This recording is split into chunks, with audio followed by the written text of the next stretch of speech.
Good Saturday morning and welcome to another edition of the award-winning Outdoors with Larry Ray. Brought to you proudly by the Tennessee Wildlife Resources Agency. Now, here's your host, Larry Ray.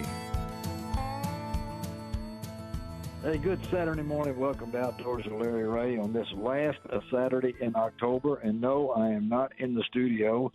This is day 10 of COVID. And I'm ready to start rolling next week just as the weather changes and deer season opens. And supposed to be in the stand on Monday. We'll see how things are going. But in my place, can't think of two better people. This is BW Bonus Wong. Ron Wong's in the studio. Good morning, Ron. Good morning, Larry. And we hope that you get better soon. And Miriam also. My prayers up to you and continue to get well soon. And we are. We're getting there, Ron, and appreciate you. And Bill Cooksey, good morning, Bill. Morning, Larry. Morning, everybody. And be good to have you back in the studio next week, Larry. I know you're ready. Yeah. We're gonna work through this. What? This timing of getting sick before hunting season, I'm kind of impressed. Well, I know there's a change in the weather coming, and it's supposed to be 52 Monday. I've never hunted on the day before Halloween before either. Of course, this is Youth Sportsman's Weekend in Tennessee for you young sportsmen out there today and tomorrow, and then all the rest of us. I'm talking about unit, the CWD unit, where all of us hunt in West Tennessee. Looking forward to Monday, but my man has already told me the heaters are ready, Bill. It's going to feel like duck weather, but it is what it is. But plan to be out there, but I will be back in the studio next week, folks. I've already got Johnny McFarland from the Mid-South Quail Forever is going to be in because they got the youth hunter education quail hunt coming up. Jeremy Dennison's going to update us on the opening weekend and a week of deer season. And then my man David Payne from out at Pipe Dream Farms Butchery, where I hope to be Monday, COVID or no COVID. I'm sticking in the stand if I can handle it and everything. But all-star lineup today, thanks to Ron filling in a couple of gaps there. I'm really excited because this first segment after we get through and I get out of here and turn it over to my pros there, we're going to talk about an event that's coming up in 2025. It's coming back home, the DU Expo, which they call Ducks, presented by Purina Pro Plant, is coming back to Memphis in 2025, but not at the Agri Center or any place like that. It's going to be at the Renaissance Convention Center. And we've got awesome. we got a special guest from DU that Bill knows personally. We'll talk about that.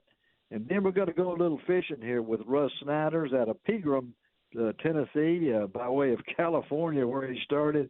He is the 2023 Dakota Lithium Bassmaster Kayak Series Angler of the Year, and he's got quite a story to talk about. And then my man Ron Wong has stepped right in and filled a couple of gaps. Brian Smith's coming on, and I know he's going to recap his first year on the BASS Elite Tour.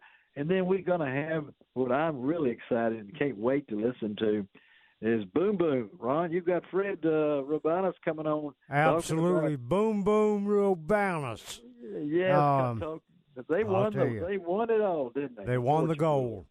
Yeah, so that's going to be there. And then we'll close out the show with a new classic quarterflyer.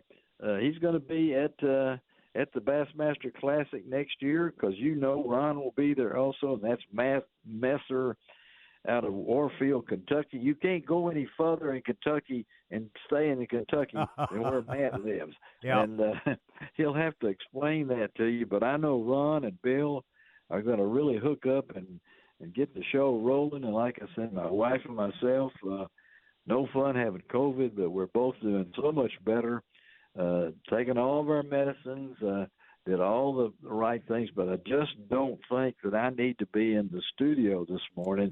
And no, not really at all. You're better where you're at. I apologize last week, folks out there. I ran out of gas in the last segment.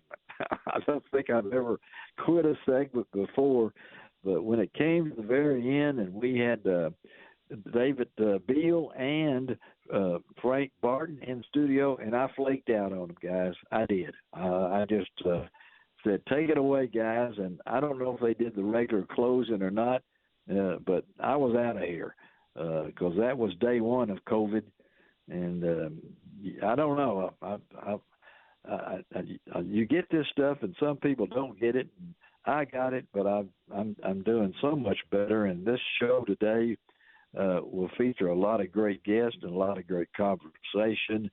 But I know one thing: before I leave this segment, you know what I want to hear, don't you, Ron Wong? Yeah, huh? you want a lake report and what's going on.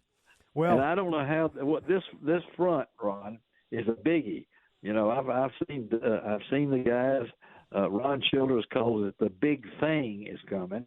I've seen all these weather guys, Brent Callicut, talking about this going from 83 to 53.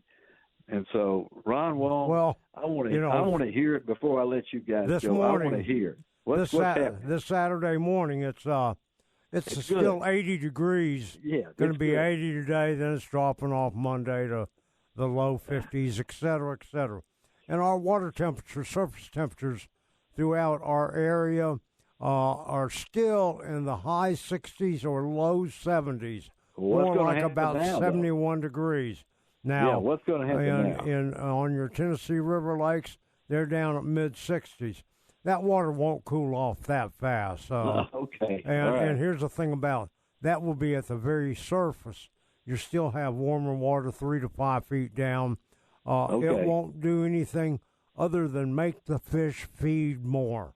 And that's what's happening right now. All of your forage in any lake that you go to is moving shallow. And, of course, your game fish are following your crappie and your bass. They're all going, and they're feeding on bait fish. And that cold front, yeah, it'll slow down the bite. But the thing you want to remember on a cold front day, and fishing after a cold front has just passed, you have to find and fish cover. Whether it's wood, laydowns, rocks, it makes no difference. The fish will be around them, and you fish slower. And the crappie fishermen, they're doing really, really good still, drifting at 0.4 to 0.5 mile an hour. A Capson Coleman double minnow rig, 5 to 8 feet down over deeper water. That's working real well on the Sardisina and Grenada lakes. Over there at Horseshoe Lake, they're still catching a few fish on shooting docks that have a little bit deeper water in the front of them. Shooting a Shonuff chartreuse crappie magnet. For the bass fishermen, this is a great time of the year. That's they're eating topwater bait, so whether you want to fish something like a whopper popper or a sexy dog, it makes no difference. You can actually catch a bunch of fish as they go down. Go to your 1.5, 2.5 KVD square bill crankbaits in a shad color, and you can catch those same fish, or a white spinnerbait with a double willow silver or willow and Colorado blade in silver colors. That'll work well. Over the Tennessee River, Kentucky Lake, and Pickwick, the crappie are going on to stake beds in 8 to 9 feet of water, and you can catch them single poling there. A jig, an eye-hole jig with a minnow minder or a crappie magnet in your shad colors is going to work good in 5 to 8 feet of water. I love it. And then also they're still catching some slow trolling, a Capson Coleman minnow rig, fishing about 8 to 12 feet deep over deeper water. I love it. I love it. You know, Cooksey, he's not looking at anything. It's coming off the top of his head. You know what I mean? Well, I know it. It makes me wonder sometimes. But I hadn't fished in Tennessee in a month, so I've got to just believe in it. Yes, it's time for you to go to your place there. Bill, you're in a pretty good area. Some of those backwaters. I'm pretty much. I agree, but I'm done for the year. Oh, you're done for the year. You're ready to duck hunt, right? 2 weeks ago, I fished for a week in South Florida, and now I've got to brush duck blinds and shoot a few deer, and it's my time. It's deer season. It's hunting season, and I love it. Why do you love it, Ron? Why do you love it, Ron? I have fished in Tennessee 4 times in the last 3 months. Well, why does Ron love deer season, Ron? I love deer season. Because everybody gets off the water. Well, people like Bill, they're off the water. You get Bill off the water and all the hunters, yeah.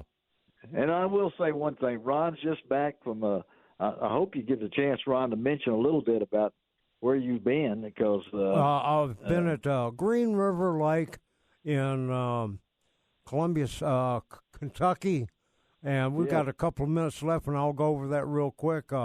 It was a brush pile fishing academy. What this was there were 10 people who paid a fee, enrollment fee, to attend 3 days of crappie instruction. Half of the days were on the water, and half the days was classroom. And you had instructors like Russ Bailey, Corey Thomas, Kevin McCarty, and I'll tell you, it was so awesome. And what they did was, for those that were attending the class, they got them new rods and reels. They got them new hook and bullet glasses, and we talked about all of that. And these guys really learned a lot, and they really liked it. They're going to continue to do that here in the future. Idea. That's a great idea. Yeah, were you able to get some pictures, Ron? Yes, we got pictures. We got plenty of pictures, and they will be coming your way here as soon as I can get a chance. Been a little bit busy, and next week I've got to get ready to go to On the Hook media camp there, so it's all good. It's all good, and you'll be able to follow. All right.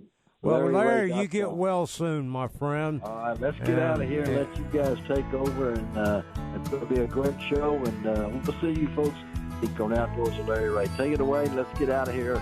We'll be right back on Outdoors with Larry Ray.